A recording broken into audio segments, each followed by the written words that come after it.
Mateus, capítulo 21.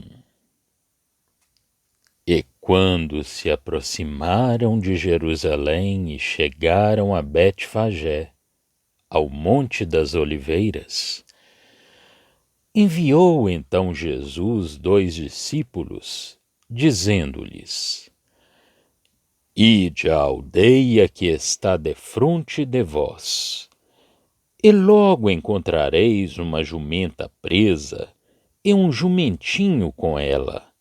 Desprendei-a e trazei-mos. E se alguém vos disser alguma coisa, direis que o Senhor os há de mister e logo os enviará. Ora, tudo isto aconteceu para que se cumprisse o que foi dito pelo profeta, que diz: Dizei à filha de Sião: Eis que o teu rei aí te vem, manso e assentado sobre uma jumenta e sobre um jumentinho, filho de animal de carga.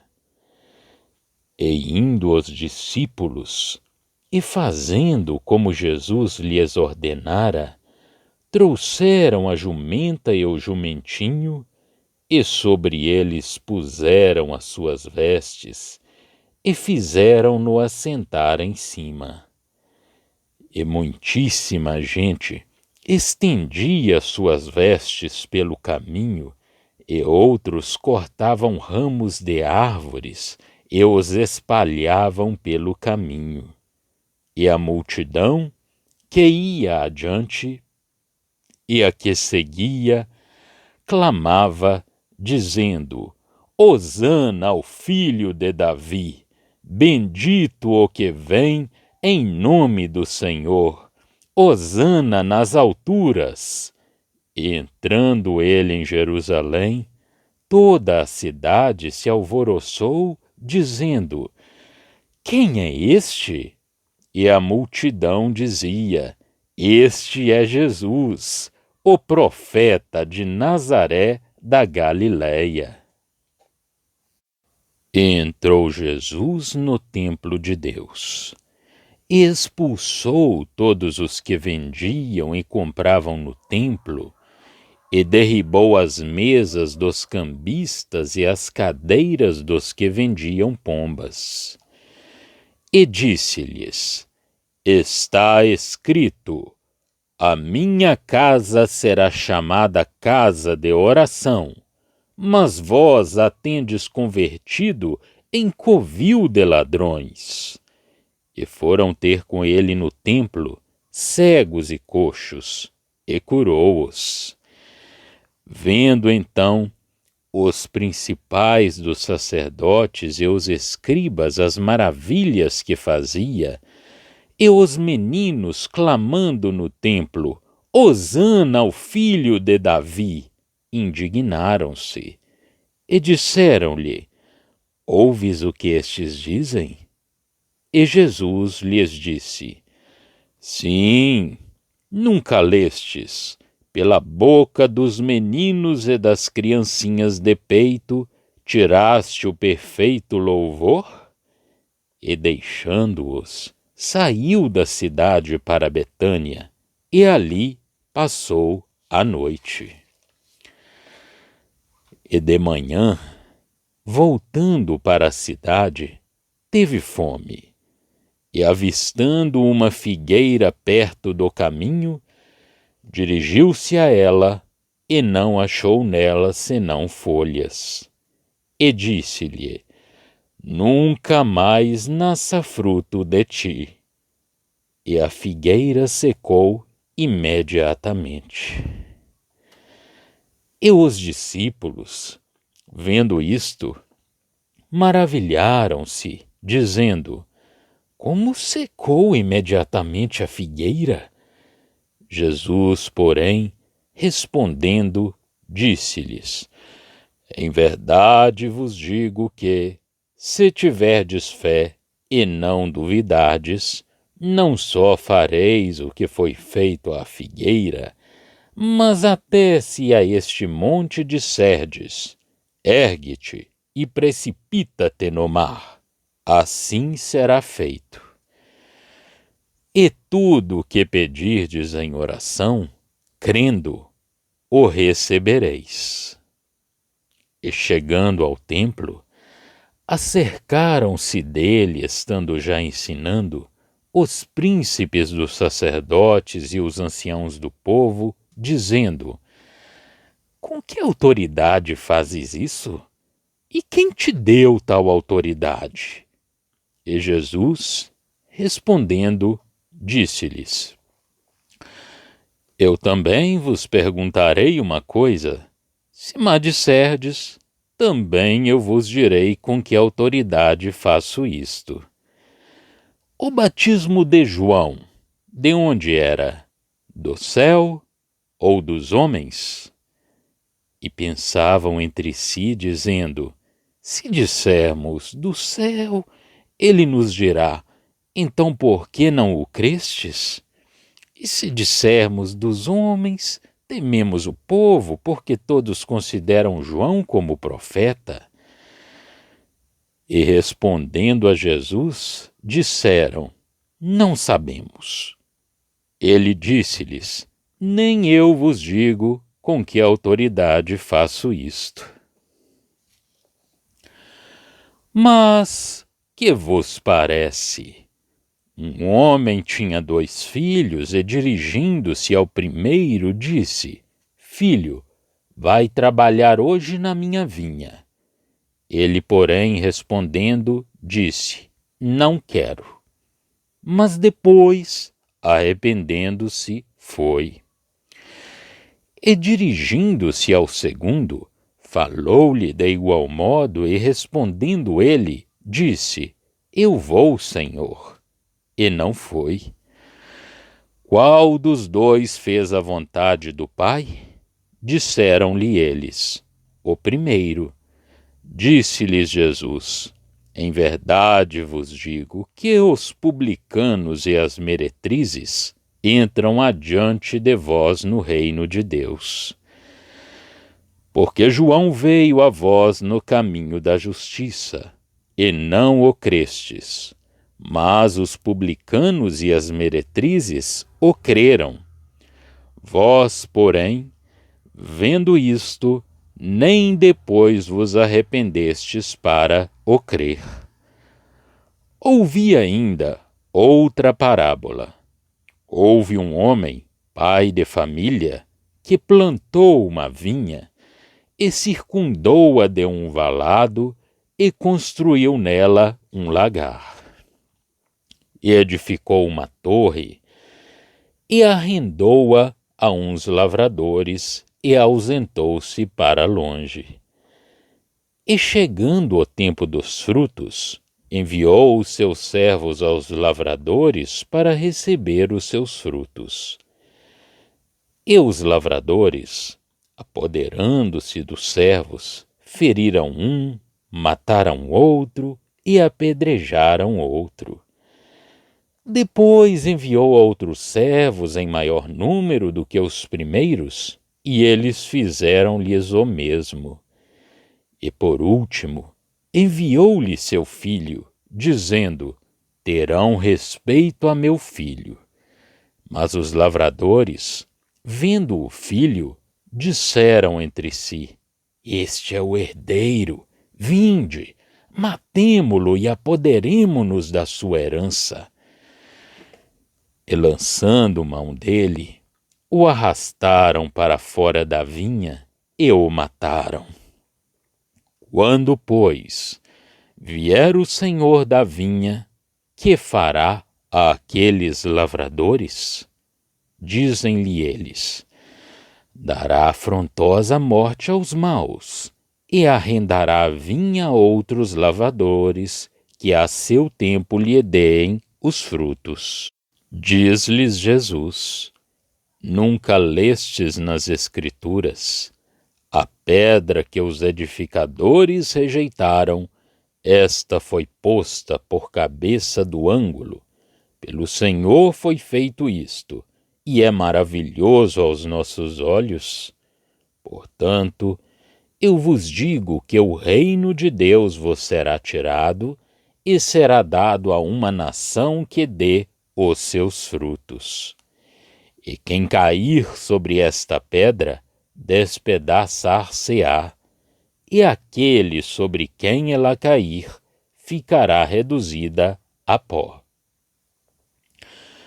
E os príncipes dos sacerdotes e os fariseus, ouvindo estas palavras, entenderam que falava deles.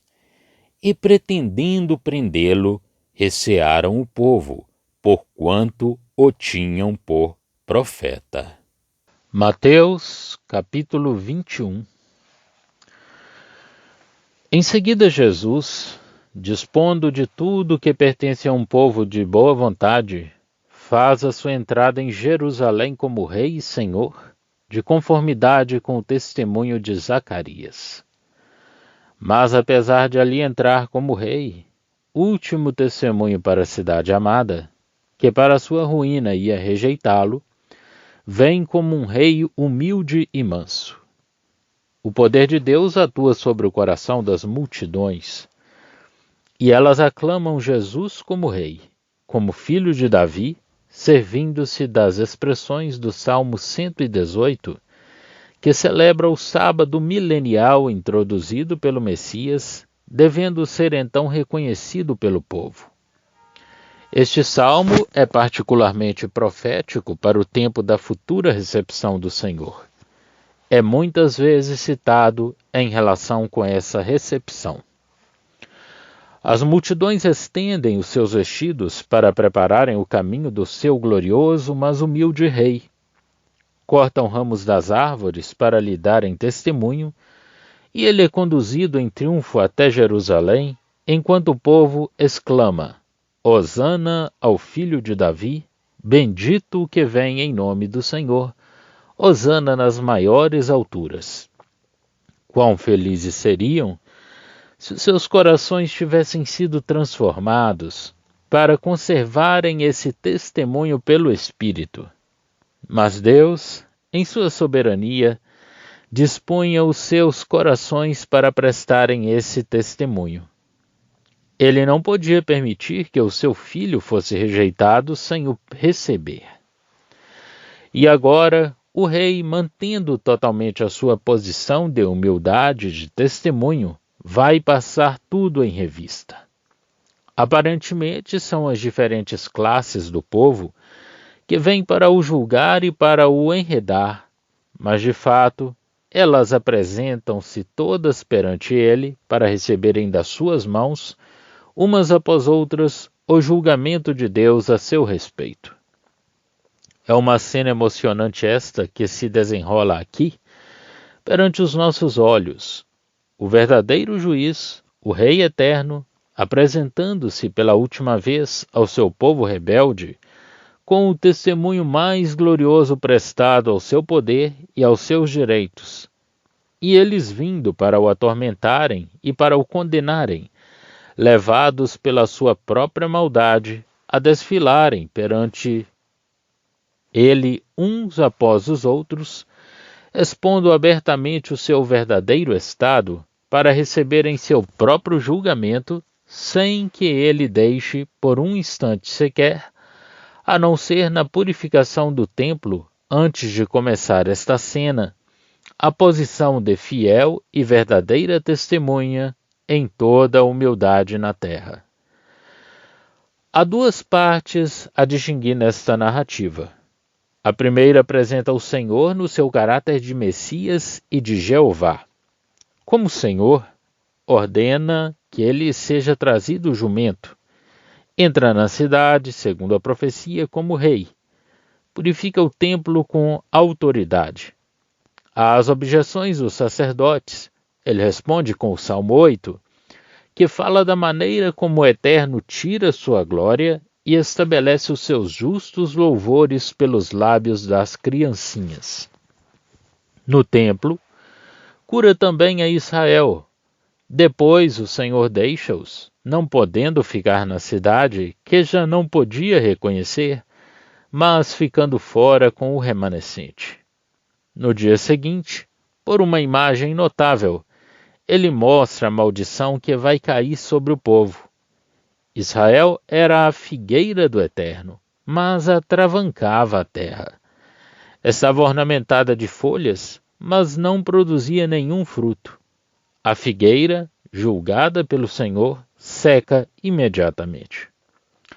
É uma figura dessa infeliz nação, do homem na carne com todas as suas vantagens, que não dava nenhum fruto para o cultivador.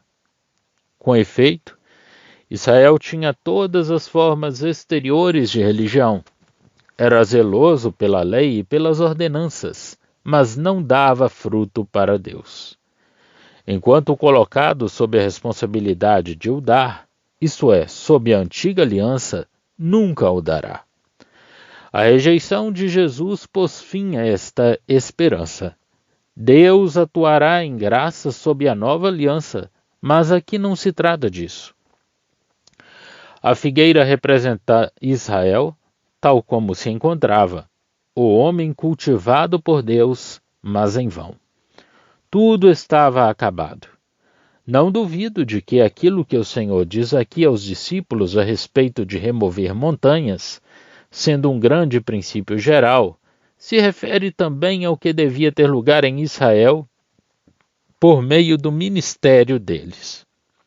Encarado como um corpo sobre a terra, como nação, Israel desapareceria e perder-se-ia entre os gentios. Os discípulos eram o que Deus acolhia segundo a sua fé. Vemos o Senhor entrar em Jerusalém como rei, Jeová, o rei de Israel, e em seguida o julgamento pronunciado sobre a nação. Seguem-se então os pormenores do julgamento sobre as diversas classes que formavam esse povo. Em primeiro lugar, vêm os principais sacerdotes e os anciãos, que deviam ter guiado o povo. Chegam-se ao Senhor e põem em questão a sua autoridade. Dirigindo-se-lhe desse modo, tomam o lugar de chefes da nação e presumem ser juízes, aptos a pronunciarem-se sobre a vaidade de qualquer juízo que pudesse ser feito. De contrário, porque se ocupavam eles de Jesus? O Senhor, na sua infinita sabedoria, faz-lhes uma pergunta que põe à prova a sua competência, e segundo a sua própria confissão, eles eram incompetentes. Então, como julgá-lo? Dizer-lhes qual era o fundamento da sua autoridade era inútil. Era tarde demais para lhes comunicar qual era esse fundamento. Reenviar a consciência é muitas vezes a resposta mais acertada quando a vontade é perversa. Lapidá-lo-iam se ele tivesse declarado a sua verdadeira origem. Por isso lhes responde: pronunciai-vos sobre a missão de João Batista. E se eles não podiam fazê-lo, por que então inquirir acerca da sua própria? Eles não podiam pronunciar-se. Reconhecer a missão de João Batista como enviado de Deus equivalia a reconhecer a Cristo. Negar que João tinha sido enviado por Deus acarretar-lhes-ia o perderem a sua influência junto do povo. Não havia para eles problema de consciência. Confessam a sua incompetência. Então Jesus declina a competência deles como chefes e guardiões da fé do povo. Eles tinham se julgado a eles mesmos. Então, a partir do verso 28 até o verso 14 do capítulo 22, o Senhor põe claramente diante dos olhos deles a sua conduta e os caminhos de Deus a seu respeito. Em primeiro lugar, tendo a pretensão de fazerem a vontade de Deus, não a faziam. Enquanto que os que eram manifestantes maus se haviam arrependido e a tinham feito. Eles, vendo isto, ficaram ainda mais endurecidos. Em seguida, não só a consciência natural não tinha sido atingida neles, nem pelo testemunho de João, nem pelo arrependimento de outros, embora Deus tivesse empregado todos os meios próprios para os fazer dar fruto digno dos seus cuidados, como também só encontrou neles perversidade e rebelião. Os profetas tinham sido rejeitados, e o seu filho sê-lo-ia de igual modo. Eles queriam a herança do filho para si próprios. Não podiam deixar de reconhecer que as consequências de um tal crime seriam necessariamente a destruição desses malvados e a entrega da vinha a outros. Jesus aplica-lhes a parábola citando o Salmo 118, versos 22 a 23, anunciando que a pedra rejeitada pelos construtores se tornaria a principal pedra angular. Além disso, todo aquele que caísse sobre essa pedra, como fazia a nação naquele momento, seria despedaçado, e aquele sobre quem ela caísse, esta será a sorte da nação rebelde nos últimos dias. Ficaria reduzido a pó. Os principais sacerdotes e os fariseus compreenderam que ele falava deles, mas não ousaram pôr as mãos sobre ele, porque as multidões o tinham por profeta. Tal é a história de Israel, considerada na sua própria responsabilidade até os últimos dias. Jeová buscava fruto na sua vinha. Já estão disponíveis para leitura os comentários do Novo Testamento e do Antigo Testamento de João Nelson Darby. Estão nos formatos de livro, e-book, também aplicativo para o celular Android. Visite o nosso site www.palavrasdoevangelho.com.